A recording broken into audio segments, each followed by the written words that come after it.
Hello, আসসালামু আলাইকুম। আজকে আমার জীবন কাহিনী নিয়ে আপনাদেরকে তুলে ধরব। আমি কি দিয়ে ভিডিও করি। অনেকেই বলে আমি কি দিয়ে ভিডিও করি, ক্যামেরা দিয়া। অনেকেই বলে ক্যামেরা দিয়া, অনেকেই বলে ফোন দিয়া। আমি যে টিমটি চালাইতেছি ভাই, আমার কোনো ক্যামেরা নাই, কোনো ক্যামেরাম্যান নাই, কোনো পরিচালকও নাই, বুঝছেন। আমি সবকিছু করতেছি। জানি না আপনাদের মাঝে কতটুকু ভিডিওটি তুলে ধরতে পারছি। যদি ভুল টুল হয়ে থাকে আপনারা সবাই ক্ষমার দৃষ্টিতে দেখবেন।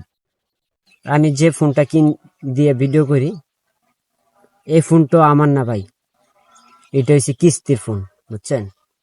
আমি এই ফোনটা কিস্তিতে নিয়েছি শুধু ভিডিও করার জন্য, আপনাদেরকে বিনোদন দেওয়ার জন্য।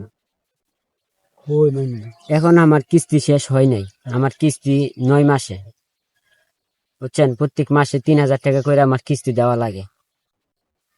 তাই নিয়ে আপনাদের কাছে একটু তুলে ধরলাম। যদি কোনো এই কথার মাঝে কোনো ভুল টুল হয়ে থাকে আপনারা সবাই ক্ষমার দৃষ্টিতে দেখবেন আমাকে। সবাই অনেকে বলতেছে কত ধরনের ভাই, কত কথাই বলে, এটি কানে ধরি না ভাই, বুঝছেন। কানে ধরলে অনেক কিছু ধরা যায়, আমি ধরি না এগুলা। যাক, ও কইতে রইছে কুয়া চলে যাক, আমি ধরি না। যাক, যেটা বিষয় আপনাদের মাঝে এটাই আমি তুলে ধরতে চেয়েছিলাম। আমি কি দিয়ে ভিডিও করি, আমার কোনো মাউথ নেই।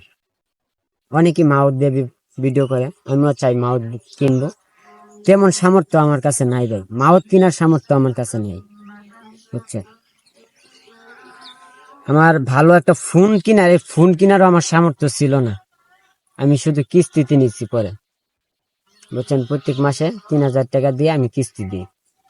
যে ফোনটা দিয়ে আমি ভিডিও করি, এই ফোনটা আমি কিস্তিতে দিছি, বুঝছেন। এতটুকু আমার আপনাদের কাছে চাও।